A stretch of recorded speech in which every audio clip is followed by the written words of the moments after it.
When she was 16, Imelda was abducted at gunpoint by two unknown offenders and sexually assaulted.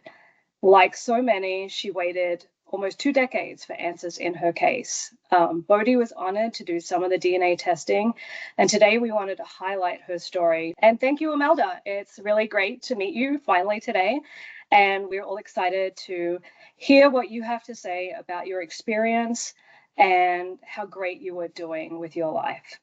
So my first question to Imelda is, Imelda, what would you like to tell us about what happened to you when you were 16 and ultimately how you have been since that time?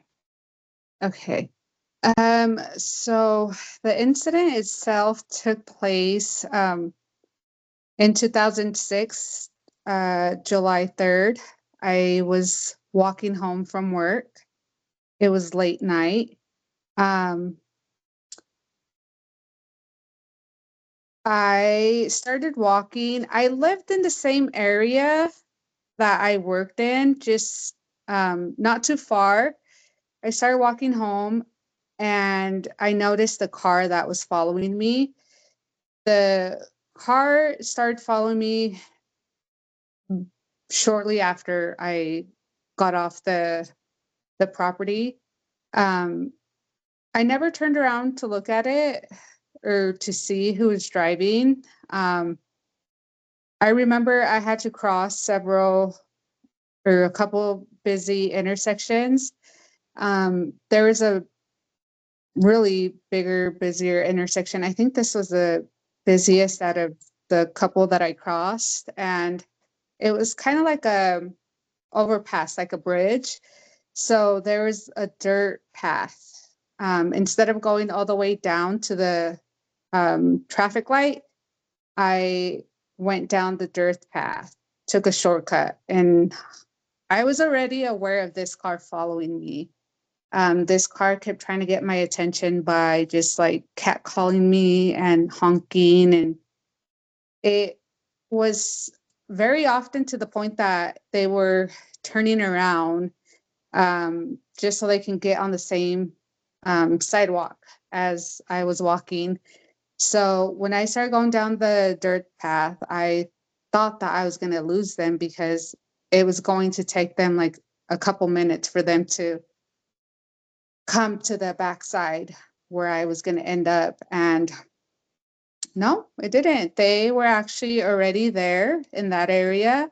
It was a small neighborhood. That neighborhood back in 2006 was not, that area was poor. It was poor. It was, it didn't have a good reputation. I wasn't scared.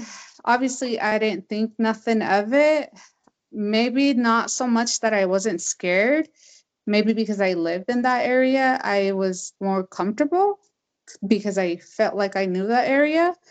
So by the time I ended up going down the dirt path and going into that little neighborhood, it was dark. It was darker than the other streets. And that car was already there waiting for me. I crossed a couple streets and they were small streets. It was a small neighborhood. By the time the car came to a stop, it was on a corner, and that that house had lights. It had like the porch light on. And because it was July 3rd, the day before Independence Day, I thought that maybe that house was having like a barbecue or a party or something. And I was really upset that I was walking home. So I didn't want to, me being upset that's the only reason. And that's what kept me away from turning around and even giving this car any attention. When I saw that house and I saw that I was approaching that corner right where that car stopped, I tried to avoid it by crossing diagonal onto the other sidewalk. And as I was crossing diagonal in the middle, I can't tell you like how far into the street I was. All I know is I was already on my way walking diagonal when I just kept hearing the hey, the shh, and eventually that it got closer and louder, and it was two guys, and the guy just came and put his hand around me and had a gun. And he just said, "You're coming with me. Don't look at me. Don't yell. Don't scream." And my soul just left my body, and I froze. We got into the car. I always refer to them as Suspect One. Suspect One is Frank Benavides. Suspect One has been charged since 2018. Suspect Two is Jose Luis Pina. Jose Luis Pina recently was charged in 2023.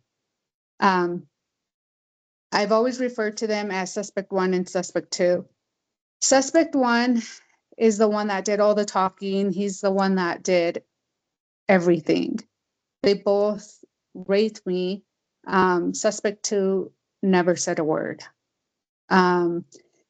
So Suspect One got in the back. It was a small car. It was a two-door hatchback, a Honda Civic hatchback. And so he went in the back. He was sitting down. I went in the back, and he had me lay down with my head on his lap and my face looking up. He had his hand over my eyes like this. And all he kept saying was just not to look at him, not to move, not to do anything, or else he would kill me. They drove around, and I can't tell you. At first, I felt like I was kind of familiar with the area, but I can't even tell you how long they drove around for. Eventually, the car came to a stop. Before the car came to a stop, he was trying to, like put his hand down my pants and stuff. And I remember just like kind of being stuck, like, oh my gosh, is this really happening? And I thought that I was going to be able to lie and get away with it. So I was telling him like, oh, like I'm on my period, and, thinking that he would stop or, throw me out the car. It didn't work. But when the car came to an end, it's almost like if they had this planned out, or if they did this before, because they knew where they were going. The place where we came to a stop was a place that they were familiar with. The place was already like set up. There was air mattress, a camping mattress, and the inflatable kind. And so by this time, I had a sweater around my waist, and so he kept repeating the same things, that he was going to shoot me and kill me if I looked at him or if I tried to get away. So I was scared, and I told him that I didn't want to accidentally see him, so if he can please get the sweater off my waist and tie it around my eyes. But when he did, he didn't tie it tight enough, because I was able to like see from, when someone blindfolds you and you can see from under. And I remember that we're going up, like, I don't know if there were rocks, logs. It was a field. It was like outdoors. There was like weeds. The mattress was there. He threw me onto the mattress. They were accusing me of being affiliated with a rival gang.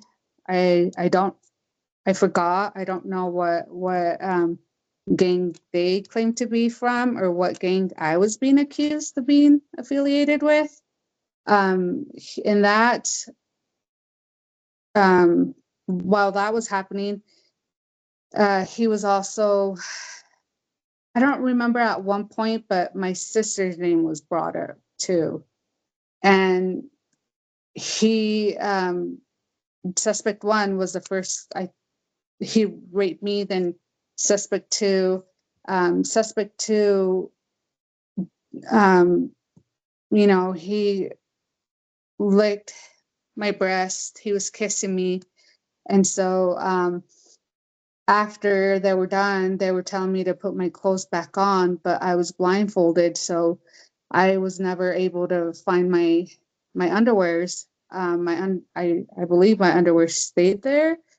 When I put my clothes back on and we were back in the car, they started, or actually before we got back in the car, that's when they started asking me if my mom was willing to, I don't remember if they gave, I don't think they gave them the amount, but they just started asking, is your parents willing to pay to see you alive again? Or how much money are your parents willing to? And they asked for her phone number, and I had given them my mom's boyfriend's phone number. And I don't remember if they tried calling, if it was on speaker. I don't remember anything. I just remember them asking over and over if we had money, if they were willing to pay. And I remember them asking for their phone number and me giving it to them. They were upset. They said they didn't answer or the phone was disconnected. I don't remember. We got back in the car. When we got back in the car, they were playing a song from a rapper. The song was in Spanish and English, and it was just talking about, it was a really ugly song. It was full of just hate, and he was just very upset at someone saying that it was their last day, they were going to die, no one wanted them. It was an ugly song. They were playing that song and said it was for me. They were telling me that they were going to kill me and dump my body, and no one was ever going to find it. I don't know where we were driving. I don't know how long we were driving for. Again, I was still blindfolded. The car came to a stop, and I really thought that they were going to shoot me. I thought he was going to shoot me like from the back and just dump me. And I thought no one was going to find my body. Instead, when the car came to a stop, suspect two, the suspect one he was the driver. Again, he never mentioned a word. What he did was rape me and did the kissing and took part in the assault. The car came to a stop, and since it was a two-door car, the seat had to kind of be pushed up, and so my body was kind of like already almost out of the car, and he just like smacked my butt and said, "Bye, baby." And so I just stood there, and I remember the car driving away, the noise, hearing the exhaust. I started running, and I can't tell you like if I took it off first or if I don't remember, but I just remember wanting to get away from there, taking off my sweater, looking back, seeing the car really far away. In front of me was a really busy freeway, and behind me was a neighborhood that wasn't fully developed, but it just seemed so dark, and I didn't want to go back there. I felt like I didn't know if they were going to be there. I didn't know if they were waiting. I didn't want to take a chance going back into the dark. So my way of getting help was just running up and down this busy freeway and trying to get someone's attention. I did. I got someone's attention. I didn't feel comfortable. The two individuals that did this to me were Hispanic, and the first guy that stopped and tried to offer help was Hispanic. And I'm Hispanic. I'm not racist, and this is going to sound so harsh and horrible, but suspect one talked to me in English, only in English. He had a very thick accent, super thick. And so this driver that stopped, the first one, he spoke English, but with a very heavy, thick accent. So instantly I was like, no, I didn't want to accept his help. I didn't want to be nowhere near him. I remember just seeing him and hearing him. I ran from him. And I don't know if I ran back or if I started running again, back and forth, up and down the both lanes or sides of the freeway, a motorist on a bike stopped. He was a American. He was older. You can tell that his main language was English. Well, he didn't have an accent at least, so I felt a lot more comfortable with him. I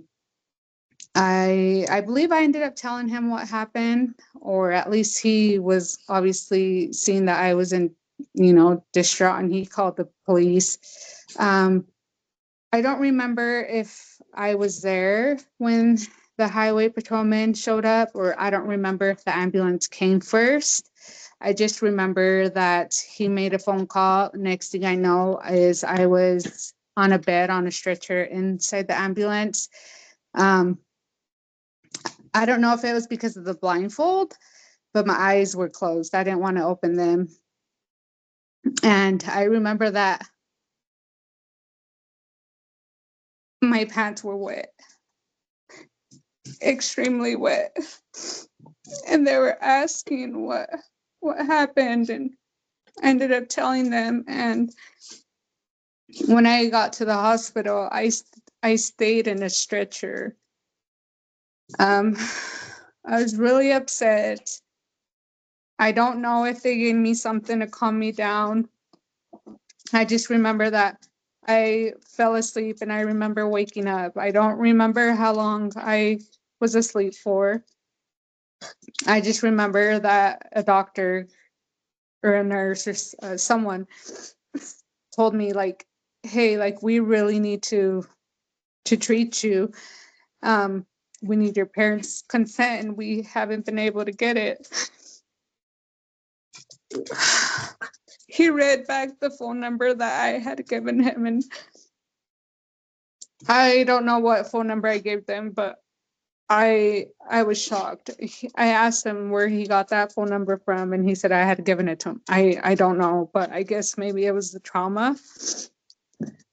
Finally, they were able to get a hold of my mom, and my mom consent, and then she showed up.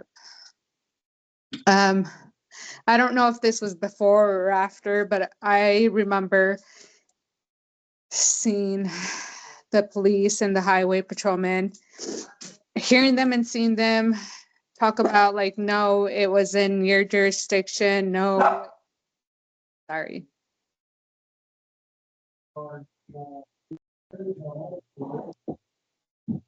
And so I was then questioned. I was, I don't remember. I believe I was interviewed by both. I don't remember. But shortly after I started the exam, what is it called? The RAIN or SANE or? SANE. You had a sexual assault nurse examiner. Yes. And so then, shortly after that, we were discharged. I don't remember hearing back from anyone. I think it did take, I can't even tell you. I remember having an interview with, I believe was the detective that was assigned to my case. He was older, he was a male. And in this interview, I just remember me going to Children's Justice Center The place? Children's Justice Center, the CJC. Yes. I went alone. My mom wasn't there. My mom doesn't speak English till this day, so I don't know if that was even such a thing back then. If how my mom consented, I don't know. I was really upset and uncomfortable because the room was so small, and behind me, in front of me or behind me, was a little kind of like what do you call it? Like one of those that you hang on trees that you, yes. But it was like on a corner, and it just had like a lot of bears, like a lot of stuffed animals, and like a toy net. Yes, and I was just not ready to talk about it with a male, and something that's really difficult and I think it should probably be looked at least in the future, is the fact that, well, at least speaking for myself, in my case, in my situation, going through this trauma, I don't want to be in a room with a male with such age difference. Me being interviewed with a camera, like literally in my face, telling him I was raped. No, that's not good. You can't say it like that. And going back and forth and repeating myself, and then having to say his penis when inside my vagina, that was so hard and difficult. He knew I wasn't comfortable. He saw it. I was upset. I don't remember him ever like stopping. There was just no empathy. I was upset. I felt very almost like forced. I felt like I don't know if he was having a bad day. I don't know if he was just checked out. I don't know. I just remember I was like done. I remember feeling like this happened to me. Now this is where I'm at. This is me telling him my story. He's telling me it's not good enough. I'm not ready. I'm not comfortable. Obviously, the timing wasn't on my side either. So we had argued about something else, and I don't remember what it was, but my emotion just took a toll. And I just remember getting up and telling him how I felt, that I felt like he didn't care. I think I even questioned him on the timing, and I told him, like, you know what, I'm not ready, I'm not comfortable. And I told him, don't contact me, I don't want to hear about this. And that happened literally. Like, no one ever contacted us. No one ever, we never got nothing in the mail. And so I never cared to look into it. My mom never did. Fast forward to 2008 or 2009. I remember I was going through a hard time.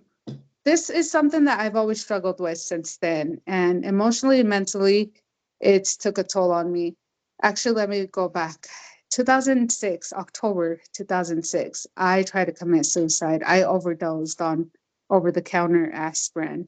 And I remember that going to the hospital and being treated at the hospital because I was underage. I obviously drew a lot of attention. So I had state workers get involved. And so I had psychiatrists, and they were just questioning my mom, like, what led her to this? What has happened?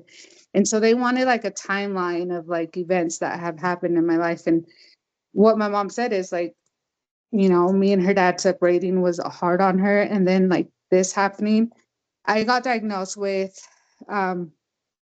PTSD and depression. I remember that after that, I wasn't allowed to go to school. I had to go to a school that was within Valley Mental Health System. And I didn't have to, but they recommended. And because I was underage, it was my mom's ultimate call if me being put on medication. My mom was against it. I didn't really know much about it. I didn't end up taking medication. I didn't end up going to that school because I had to get picked up in a white van at my house at a certain time. And it was just hard on me. And so I remember I just kind of hit rock bottom. 2008 or 2009, I can't tell you exactly what year, I called and I wanted to know more about, you know, the investigation, if anything ever came up. I called the Salt Lake Police Department. I called the highway patrolman. I called the hospital where I was treated. No one was able to locate a case. So for a second, I thought, am I crazy? Did this really happen to me? I left it at that. And now when everything came up to the surface in 2017, when I made that call, we later found out that my name was misspelled. And we were wondering if maybe that could have been possible. I don't know.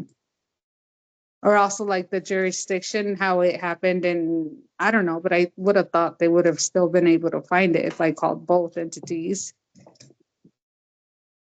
In 2017, I read an article about the Saki having a grant, and now these cases being able to be investigated, processed. So I made a phone call, and I remember I spoke to Lauren, who was very great. I was in communication with her in 2018 is when we got a match. I believe it was June or July. And I got a name. I got a name and a picture. I wasn't told why he was incarcerated. I found that out. I went down a rabbit hole, and boy, it was scary. I don't know how to balance these things. So I feel like with this, there's not a gray area. It's either black or white. And obviously that's the right thing to do. That's the correct thing to do. That's how you do it. Or no, you're not supposed to do it like this. That's not correct. That's not right. And the gray area is like, oh, he didn't know, or oh, it's an accident. I don't have that gray area. So with that name and the picture, I remember spending way too much time.